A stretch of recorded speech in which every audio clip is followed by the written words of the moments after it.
कहाँ से छेड़ूं फसाना,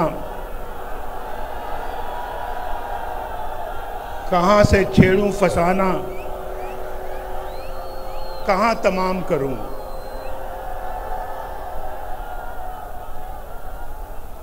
वो मेरी तरफ देखें तो मैं सलाम करूं।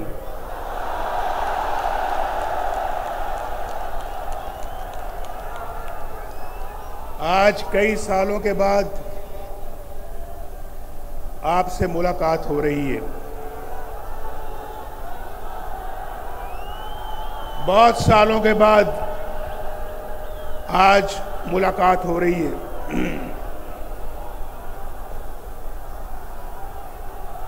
लेकिन आपसे मेरा प्यार का रिश्ता कायम और दायम है। उस रिश्ते में कोई फर्क नहीं आया और वो प्यार, मोहब्बत, वो खुलूस जो मैं आपके चेहरों से देख रहा हूं, जो आपकी आंखों से देख रहा हूं, मुझे उस पे नाज है, नाज।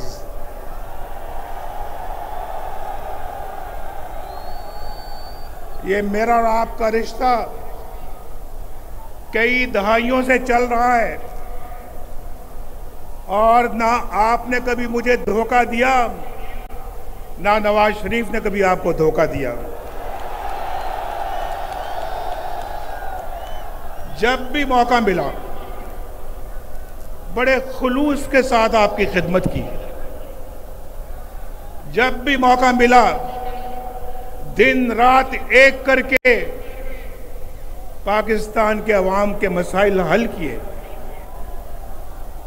और जब भी मौका मिला किसी कुर्बानी से दरेक नहीं किया।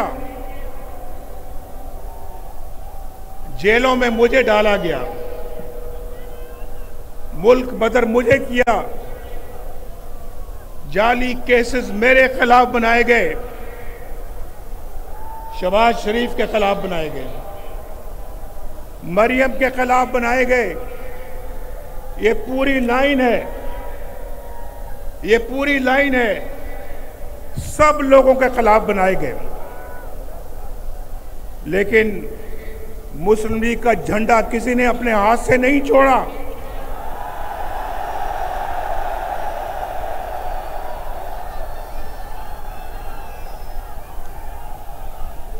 मुझे ये बताएं कि कौन है जो हर चंद सालों बाद नवाज शरीफ को उसके प्यारों से, उसकी कौम से जुदा कर देता है? कौन है भाई? हम तो पाकिस्तान की तामीर करने वालों में हैं। हमने तो पाकिस्तान के लिए एटम बम बनाया अल्लाह के फजलो करम से। हमने एटमी ताकत से महरूम नहीं किया। हमने तो पाकिस्तान को एटमी ताकत बनाया अपने रब के फजलो करम से। और हमने लोड शेडिंग खत्म की, लोड शेडिंग शुरू नहीं की। लोड शेडिंग 2013 में अरूज पर थी। आपके घरों में बिजली नहीं आती थी। 18 घंटे लोड शेडिंग होती थी। याद है या नहीं याद है? किसने खत्म किया लोड शेडिंग को? एक अजाब था, अजाब, और हमने उसको खत्म किया। बिजली मैंने तो महंगी नहीं की, बिजली नवाज शरीफ ने महंगी नहीं की, नवाज शरीफ ने सस्ती की। नवाज शरीफ ने बिजली बनाई अल्लाह के फजलो करम से और उसको सस्ते दामों आवाम तक पहुंचाया। ये है वो, मैं बिल साथ लेके आया हूं।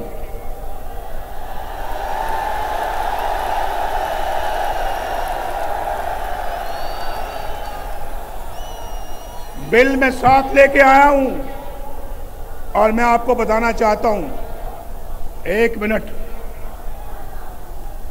एक मिनट सुन ले। मुझे पता है आप सुनना चाहते हैं कि आई लव यू टू।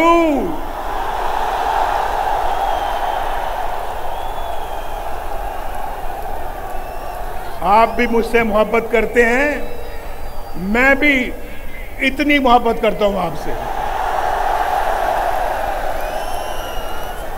और आज यकीन करें, आज आपकी इस मोहब्बत को देखकर मैं अपने सारे दुख दर्द भूल गया हूं।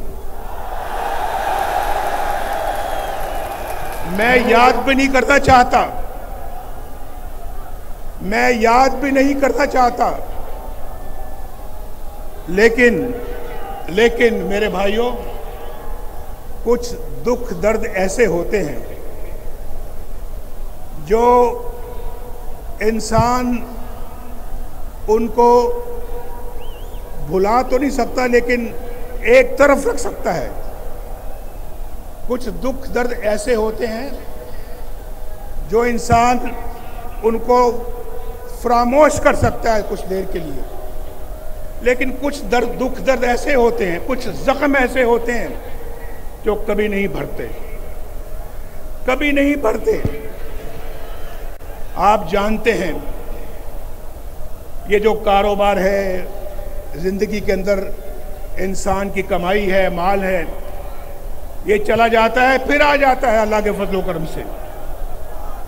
लेकिन जो लोग, जो अपने प्यारे इस आप से जुदा हो जाते हैं, वो आपको कभी दोबारा नहीं मिलते, वापस नहीं आते।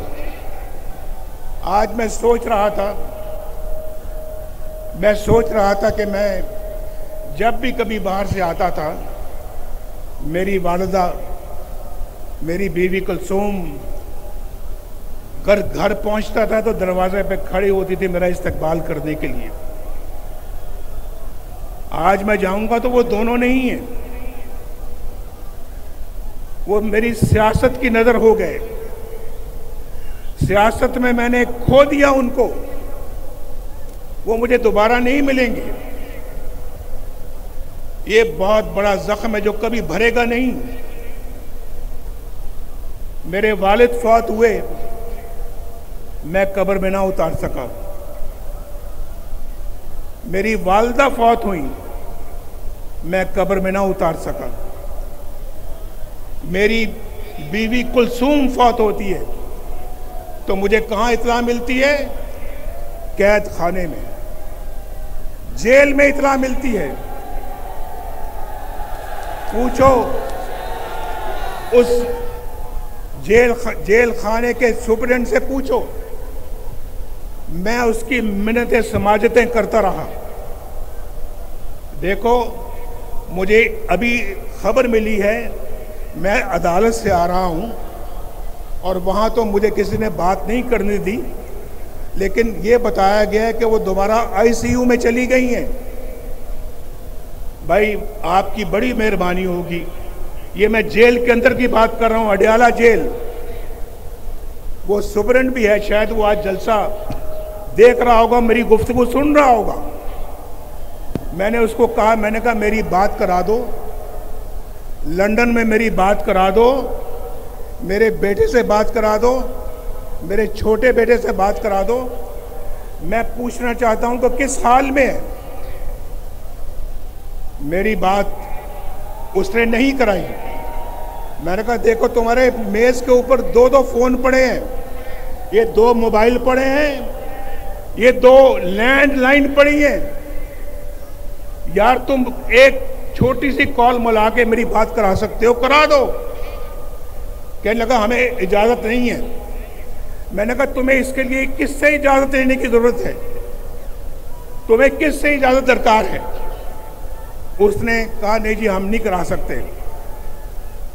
मैं उसके कमरे से उठ के अपनी कैद खाने में चला गया दोबारा, वहां सेल में।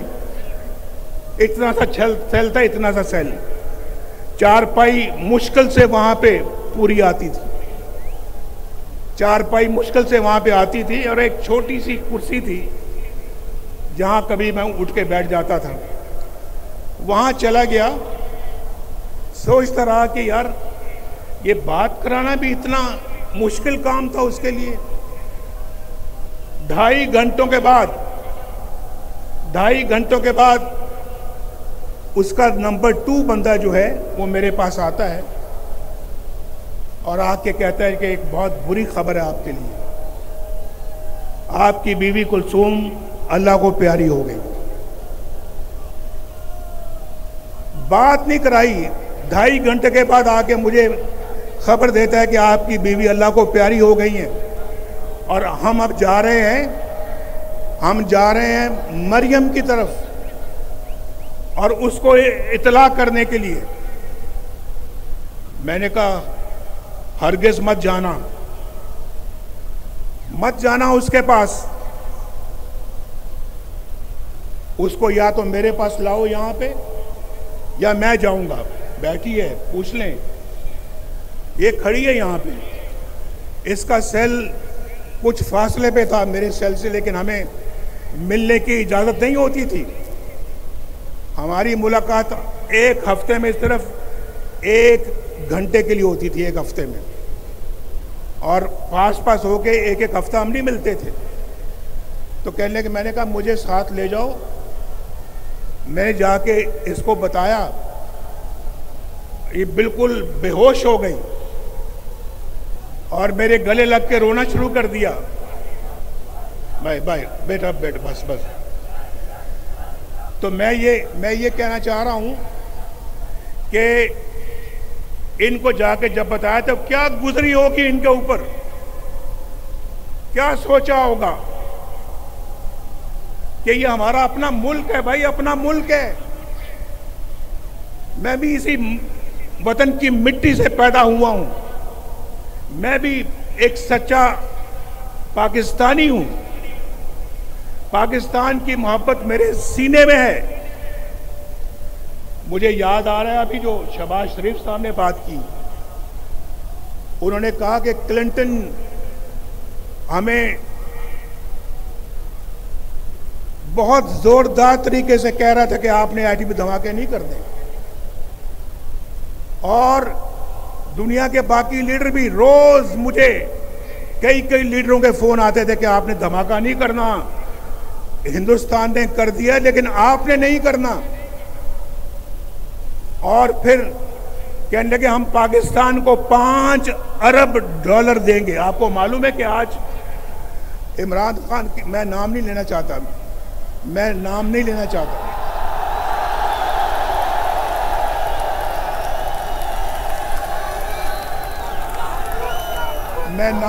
लेना चाहता, मैं वो फर्क मैं मलहूज़े खातिर रखना चाहता हूं,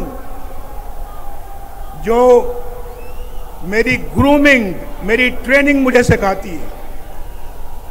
मैं ऐसे माहौल में नहीं पला कि मैं गंदी बातों में टिट फॉर टैट करूं और मैं ईंट का जवाब पत्थर से दूं, मैं ऐसा नहीं करता। ये मुल्क बचा लो अल्लाह के फजल से, अल्लाह के करम से, मुश्किल से निकालो मुश्किल से। शहबाज साहब ने कहा क्लिंटन $5 अरब की पेशकश की मुझे, ये रिकॉर्ड की बात है। शायद हमारे वजारत खारजा में, फॉरेन ऑफिस में इसका रिकॉर्ड मौजूद होगा, निकलवा के देख लें उसने मुझे $5 अरब की पेशकश की थी या नहीं की थी। ये 1999 की बात है, आज 23-24 साल हो चुके हैं इसको। 5 अरब, आज तो $1 अरब पिछली हुकूमत के लोग मांग रहे थे ना, $1 अरब की भीख मांगते थे उस वक्त। $5 अरब और मुझे कह रहा था कि पाकिस्तान के लिए देना चाहते हैं। शायद कोई, अगर मैं खुद लेने वाला होता तो 1-2 अरब मुझे भी मिल जाते। वो मुझे भी 1-2 अरब कहता कि आप भी ले लें, धमाके ना करें। लेकिन भाइयों, जिस मिट्टी की मैं अभी बात कर रहा हूं, पाकिस्तान की मिट्टी से मैं पैदा हुआ हूं। उस मिट्टी और उस ज़मीर ने मुझे इजाज़त नहीं दी कि मैं वो उसकी बात मानूं जो पाकिस्तान के मफाद के खिलाफ हो। दुनिया का ताकतवर तरीन सदर मुझे कह रहा है कि धमाके ना करना। हमने धमाके किए और इंडिया का जवाब ठीक ठाक तरीके से दिया हमने एटमी धमाकों का। आप मुझे बताएं, मेरी जगह कोई और होता, आप जानते हैं कि कौन होता।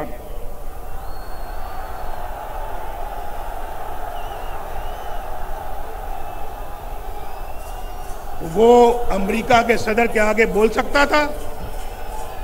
बोल सकता था? तो क्या इसी बात की पर हमें सजा मिलती है? इसी बात के लिए हमारी हुकूमतें तोड़ दी जाती हैं, हमारे खिलाफ फैसले सुनाए जाते हैं। मेरे ज़माने में रोटी 4 रुपए की थी, आज कितने रुपए की है? बताओ। आज तो पूरे पाकिस्तान से आप सब लोग आए हुए हो। कोई कोयटा से आया है, कोई चागी से आया है, कोई सिंध से आया है, कोई सूबा केपी से आया है, खैबर से, कोई पंजाब के दूर दराज इलाके से आया है और कोई गिलगित बल्तिस्तान से आया है। ये देखा, बोल रहे हैं बीच में। और कोई आज़ाद कश्मीर से आया है। ये आज़ाद कश्मीर के झंडे भी मैं देख रहा हूं। आप सबको मेरा खसूसी सलाम है, सलाम। वहां रोटी का क्या रेट है बताओ? रोटी कितने की मिलती है? 20 रुपए की। मेरे जमाने में कितने की थी? 4 रुपए की। इसलिए मुझे निकाला, इसलिए मेरी छुट्टी कराई, इसलिए कि जनाब नवाज शरीफ जो है वो उसने अपने बेटे से तनख्वाह नहीं ली, लिहाजा फारिग वजारत उज़्मा से खारिज कर दिया। ये कहां का फैसला है यार? क्या फैसला है ये? आप पाकिस्तानी कौम हो, बताओ, आप इस फैसले से इत्तेफाक करते हो? और फिर मुल्क का ये हाल हो गया। मुल्क आज बर्बादियों की हद तक चला गया। बर्बादियों की हद को छूकर अब वापस आएगा इंशाअल्लाह। वापस आएगा, लाएंगे वापस इंशाअल्लाह इसको हम। बचा लो ये मुल्क, बचा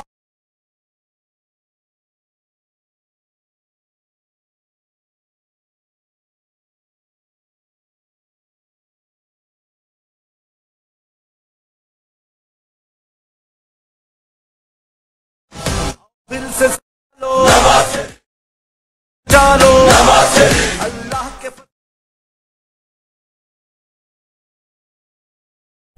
मेरे भाइयों, जरा एक और बात बताओ।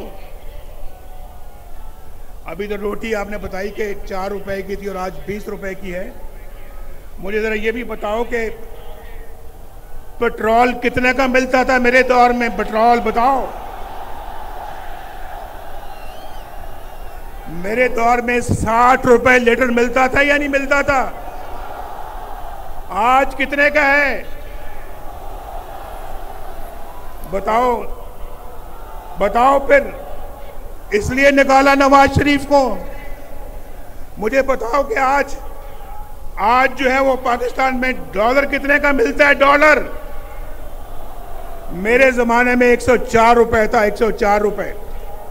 आज 250 के लगभग है। इतना ही है या कुछ ज्यादा है? 250 से भी ऊपर है। इसलिए तो महंगाई का तूफान है पाकिस्तान के अंदर। तो आप मुझे बताओ, इसलिए नवाज शरीफ को निकाला था कि वो उसने डॉलर को हिलने नहीं दिया। रुपया डॉलर के आगे बिल्कुल खड़ा था मजबूती के साथ। हमने हिलने नहीं दिया डॉलर को। लेकिन पता नहीं हम पता नहीं इतने नाशुक्रे क्यों हैं। एक अच्छा मुल्क तरक्की की तरफ चल रहा था। आप यकीन मानो 1990 में जब अल्लाह के फजल करम से नवाज शरीफ पहली दफा वजीर आजम बना, 1990 दिसंबर में, 1991 समझ लें, तो जो काम हमने उस वक्त शुरू किए, अगर वो मोमेंटम और वो सिलसिला जारी रहता, यकीन माने आप में से आज कोई भी बेरोजगार ना होता मुल्क में, एक भी बेरोजगार ना होता पाकिस्तान के अंदर। पाकिस्तान के अंदर गुर्बत नाम की कोई चीज ना होती। गरीब को अपने इलाज मुआवजे के लिए अपनी जायदाद ना बेचनी पड़ती। गरीब के पास इतना पैसा होता कि वो अपना इलाज भी करवा सकता, अपने बाल बच्चों का पेट भी पाल सकता था और उनको पढ़ा लिखा भी सकता था। आज तो देखना सोचना पड़ता है। आज तो सोचना पड़ता है, हालात इतने मुश्किल हो गए हैं कि बिजली का बिल दिया जाए या फिर बच्चों का पेट पाला जाए। मैं ठीक कह रहा हूं या नहीं ठीक कह रहा? बोलो, हाथ उठा के मेरी बात का जवाब दो। हाथ उठा के मेरी बात का जवाब दो। मैं ठीक कह रहा हूं या गलत कह रहा हूं? बिजली का बिल देना मुश्किल हो गया या नहीं हो गया? उधार लेके बिजली का बिल देना पड़ता है। लोग खुदकुशियां कर रहे हैं। लेकिन एक बात मैं आपको बता दूं, ये सिलसिला जो है ये शहबाज शरीफ के जमाने का नहीं है। ये उससे बहुत पहले का शुरू हो चुका था। डॉलर कंट्रोल में नहीं आ रहा था, बिजली के बिल महंगे हो रहे थे, रोटी महंगी होती जा रही थी, घी महंगा होता जा रहा था, पेट्रोल महंगा हो रहा था और फिर पाकिस्तान के अंदर डॉलर महंगा होता चला जा रहा था। चीनी महंगी होती चली जा। हमारे जमाने में चीनी 50 रुपए किलो थी, आज कितने की है? मैं तो 50 रुपए पे छोड़ के गया था, आज कितनी है? 200 की है, 250 की है। बताओ कहां 40 रुपए, कहां 250 रुपए? बताओ मुझे भाई, ये नवाज शरीफ को इसलिए निकाला था आपने? और पाकिस्तान ने, आपको मैं बताऊं, पाकिस्तान एशियन टाइगर बनने जा रहा था उस जमाने में। हम तो अपना पाकिस्तान को G20 में ले जाने की तैयारी कर रहे थे। आज दुनिया के बहुत सारे मुल्क G20 में चले गए हैं। हमसे इतनी तेजी के साथ आगे बढ़ गए जो हमसे बहुत पीछे थे। लेकिन आज हमसे बहुत आगे चले गए हैं। हम बहुत पीछे रह गए हैं। हमने ना सिर्फ उनको पकड़ना है बल्कि उनसे भी आगे जाना है। ये मुल्क बचा लो।